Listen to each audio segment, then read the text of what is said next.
Different countries में study करने का एक्सपीरियंस काफी यूनिक और एनरिचिंग होता है, क्योंकि हर जगह academics, social life, cost of living और जॉब अपॉर्चुनिटीज जैसे एस्पेक्ट्स अलग होते हैं। एजुकेशन सिस्टम, कल्चरल डिफरेंसेस और लाइफस्टाइल अडेप्टेबिलिटी इंटरनेशनल स्टूडेंट्स के लिए सबसे बड़े लर्निंग पॉइंट्स होते हैं। अगर आप स्टडी अब्रॉड करने का प्लान बना रहे हैं या जानना चाहते हैं कि अलग अलग कंट्रीज में स्टूडेंट लाइफ कैसी होती है, तो ये जानकारी आपके लिए बहुत यूजफुल साबित होगी। हर कंट्री का एजुकेशन स्ट्रक्चर, टीचिंग मेथडोलॉजी और ग्रेडिंग सिस्टम अलग होता है, जिससे स्टूडेंट्स को नई लर्निंग टेक्निक्स और रियल वर्ल्ड स्किल्स डेवलप करने का मौका मिलता है। इसके अलावा स्टडी अब्रॉड का एक बड़ा फैक्टर कॉस्ट ऑफ लिविंग भी होता है। इंडिया में एजुकेशन सबसे अफोर्डेबल होती है, लेकिन यूरोप और यूएस में फाइनेंशियल प्लानिंग बहुत जरूरी हो जाती है। रेंट, फूड, हेल्थ केयर और ट्रांसपोर्टेशन जैसे खर्च अलग अलग लोकेशंस में अलग अलग इम्पैक्ट डालते हैं। जॉब अपॉर्चुनिटीज भी कंट्री स्पेसिफिक होती है। यूएस और कनाडा में पार्ट टाइम जॉब्स और इंटर्नशिप्स के अच्छे ऑप्शंस मिलते हैं, जबकि यूरोप में कुछ कंट्री स्टूडेंट्स को लिमिटेड वर्किंग आवर्स अलाउ करती है। ये समझना जरूरी है कि स्टडी के दौरान और ग्रेजुएशन के बाद जॉब मार्केट कैसा होगा और क्या आपकी फील्ड में वर्क वीजा या पीआर ऑप्शंस अवेलेबल हैं। ओवरऑल, स्टडी अब्रॉड करना सिर्फ एकेडमिक्स के बारे में नहीं है, बल्कि यह लाइफ चेंजिंग एक्सपीरियंस है जो आपकी ग्लोबल पर्सपेक्टिव, अडेप्टेबिलिटी और करियर ग्रोथ में मदद करता है। सही कंट्री और यूनिवर्सिटी चुनना आपके फ्यूचर को शेप कर सकता है, इसलिए रिसर्च और प्लानिंग बहुत जरूरी है। एकेडमिक स्ट्रक्चर तीनों कंट्रीज में काफी डिफरेंट है और हर एक का अपना स्ट्रेंथ और वीकनेस है। इंडियन एजुकेशन सिस्टम बहुत ज्यादा थियोरेटिकल है, जहां कुछ डिग्रीज में थियोरेटिकल नॉलेज जरूरी होती है, लेकिन बीबीए जैसी प्रैक्टिकल ओरिएंटेड कोर्सेज में भी हैंड्स ऑन एक्सपीरियंस कम और थियोरी ज्यादा होती है। यहाँ की लर्निंग रोट मेमोराइजेशन पर बेस्ड होती है, जहाँ कॉन्सेप्ट्स को समझने और अप्लाई करने की बजाय बस याद किया जाता है। फैकल्टी मेंबर्स के पास बहुत ज्यादा अथॉरिटी होती है और वे स्टूडेंट्स के ग्रेड्स, पास, फेल स्टेटस और डिसिप्लिनरी एक्शंस तय करते हैं, लेकिन इन फैसलों पर ज्यादा अकाउंटेबिलिटी नहीं होती। कई टीचर्स स्टूडेंट्स के सवाल पूछने पर नाराज हो जाते हैं, जिससे इंटरैक्टिव लर्निंग का एनवायरनमेंट डेवलप नहीं हो पाता। इंडियन यूनिवर्सिटीज में क्लास साइजेस बहुत बड़ी होती है, कई बार 800 से भी ज्यादा स्टूडेंट्स एक क्लास में होते हैं, जिससे पर्सनलाइज्ड अटेंशन पॉसिबल नहीं होता। स्टूडेंट्स का स्टडी पैटर्न भी एग्जाम बेस्ड होता है। साल भर वे ज्यादा सीरियस नहीं होते, लेकिन एग्जाम के पहले क्रैमिंग करके पास हो जाते हैं। लॉन्ग टर्म में कितनी नॉलेज रिटेन होती है, यह एक बड़ा सवाल है। प्रैक्टिकल एक्सपोजर और रियल वर्ल्ड एप्लीकेशन की कमी की वजह से कई स्टूडेंट्स ग्रेजुएशन के बाद इंडस्ट्री रेडी नहीं होते।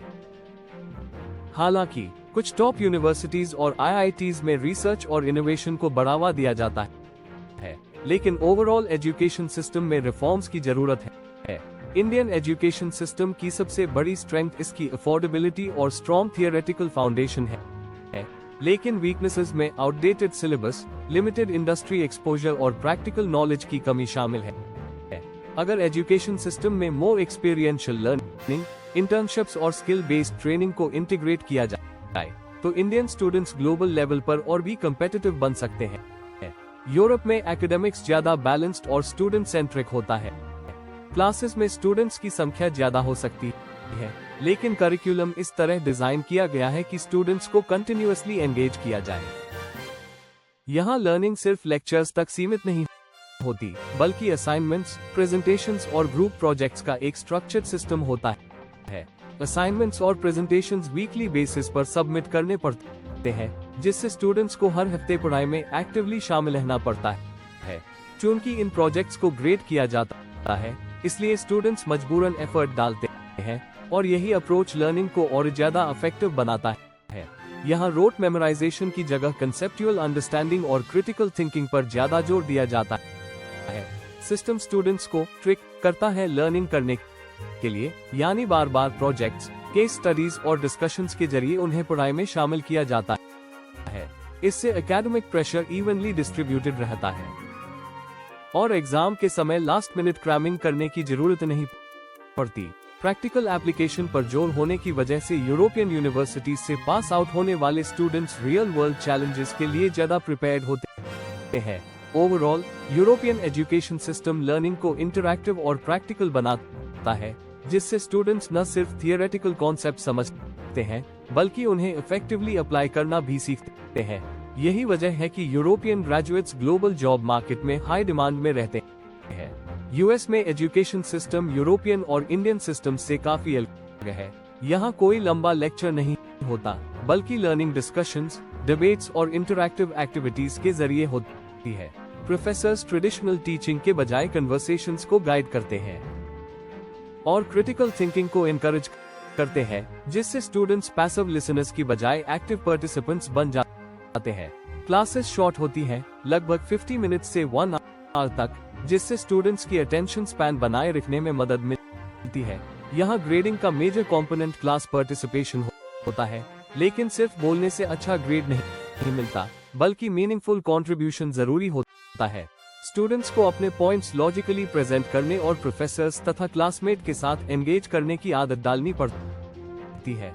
यूएस एजुकेशन सिस्टम स्टूडेंट्स को अटेंटिव बनाए रखता है और लर्निंग को इंटरेस्टिंग बनाता है। यहाँ ग्रुप प्रोजेक्ट्स ऑलमोस्ट डेली होते हैं, जिससे स्टूडेंट्स को थियरीज को प्रैक्टिकल एप्लीकेशन में बदलने की आदत पड़ती है। असाइनमेंट्स और प्रेजेंटेशंस भी बहुत फ्रीक्वेंट होते हैं, जिससे स्टूडेंट्स को लगातार मेहनत करनी पड़ती है और लास्ट मिनट क्रैमिंग से बचा जाता है। Overall US education system real world skills develop करने पर ज्यादा फोकस करता है, जहां प्रॉब्लम सॉल्विंग, टीम वर्क और कम्युनिकेशन जैसी एबिलिटीज को प्रैक्टिकल सिनेरियोज में टेस्ट किया जाता है।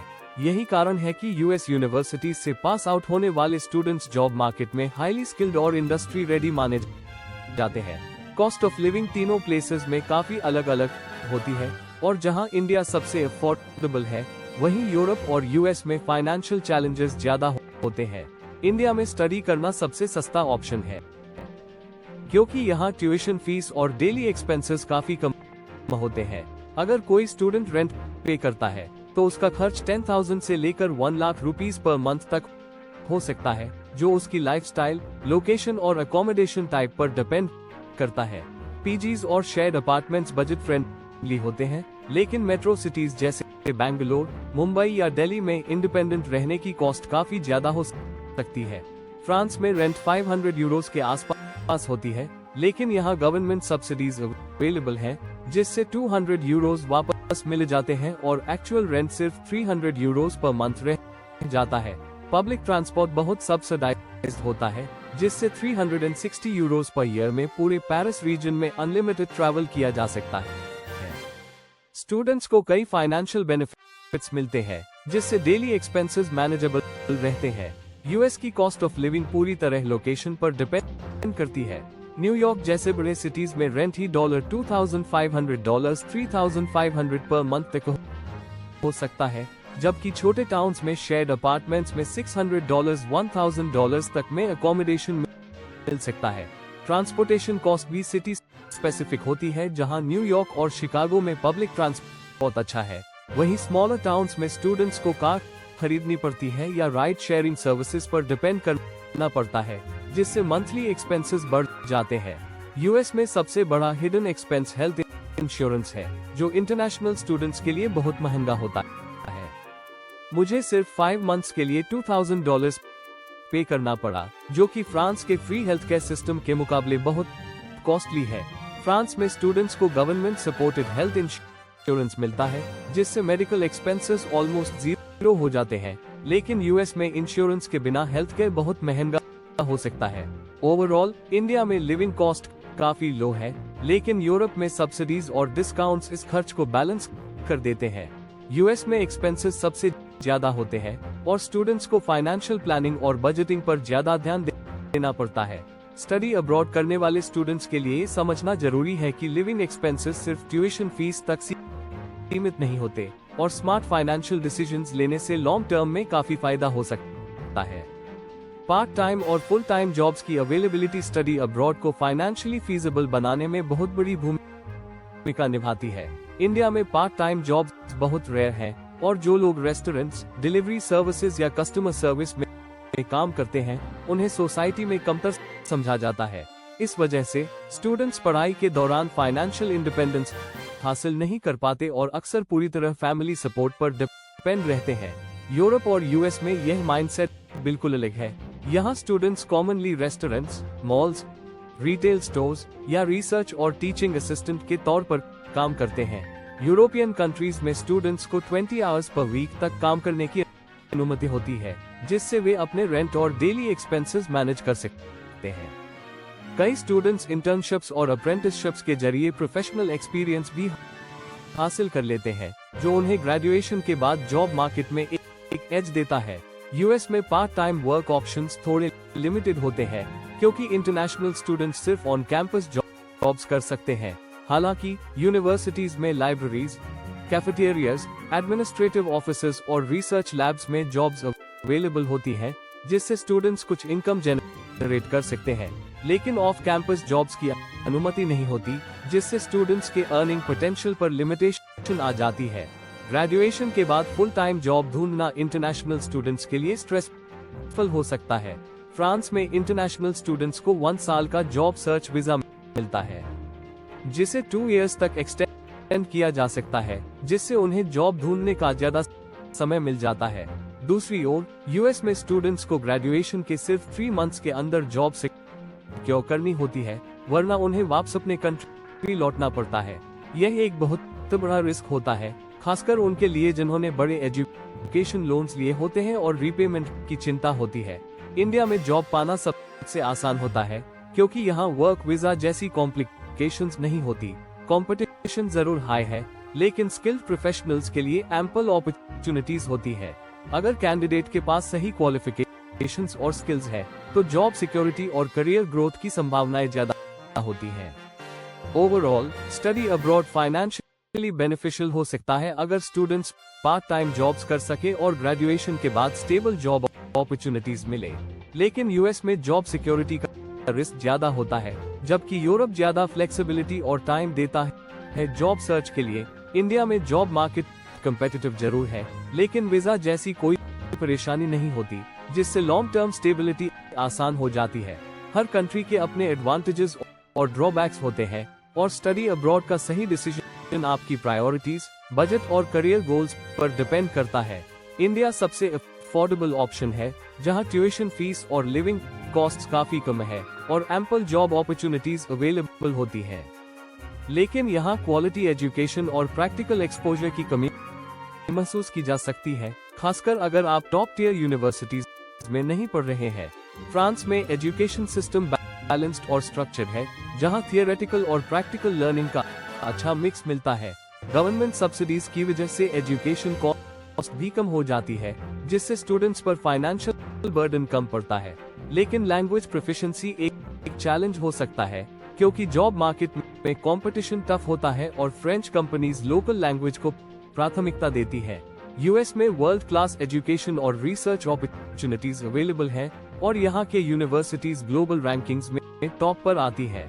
लेकिन कॉस्ट बहुत ज्यादा है, क्योंकि ट्यूशन फीस और लिविंग एक्सपेंसेस दोनों ही हाई होते हैं। जॉब सिक्योरिटी भी अनसर्टेन होती है, क्योंकि इंटरनेशनल स्टूडेंट्स को ग्रेजुएशन के बाद सिर्फ 3 मंथ्स में जॉब सिक्योर करनी पड़ती है। अगर ऐसा नहीं होता, तो उन्हें वापस अपने कंट्री लौटना पड़ता है। अगर अफोर्डेबिलिटी और जॉब सिक्योरिटी आपके लिए सबसे ज्यादा मैटर करती है, तो यूरोप बेस्ट ऑप्शन हो सकता है। यहाँ स्टडी और जॉब सर्च के लिए ज्यादा फ्लेक्सिबिलिटी मिलती है, और ट्यूशन फीस भी यूएस के मुकाबले काफी कम होती है।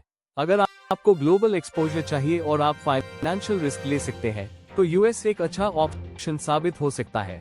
यहाँ वर्ल्ड क्लास यूनिवर्सिटीज और स्ट्रॉन्ग प्रोफेशनल नेटवर्क्स आपकी करियर ग्रोथ में मदद कर सकते हैं। अगर आप कॉस्ट इफेक्टिव एजुकेशन के साथ स्ट्रॉन्ग जॉब प्रोस्पेक्ट्स चाहते हैं, तो इंडिया भी एक सॉलिड चॉइस हो सकता है। यहाँ वर्क वीजा की कॉम्प्लिकेशंस नहीं होती, जॉब मार्केट लगातार ग्रो कर रहा है, और स्किल्ड प्रोफेशनल्स के लिए बहुत सारे अपॉर्चुनिटीज अवेलेबल हैं। अंत में बेस्ट कंट्री वही होगी जो आपके प्रायोरिटीज और लॉन्ग टर्म गोल्स के हिसाब से बेस्ट फिट हो। स्टडी अब्रॉड का डिसीजन सिर्फ एकेडमिक्स पर नहीं, बल्कि फाइनेंशियल स्टेबिलिटी, करियर ग्रोथ और पर्सनल कंफर्ट के आधार पर भी लेना चाहिए।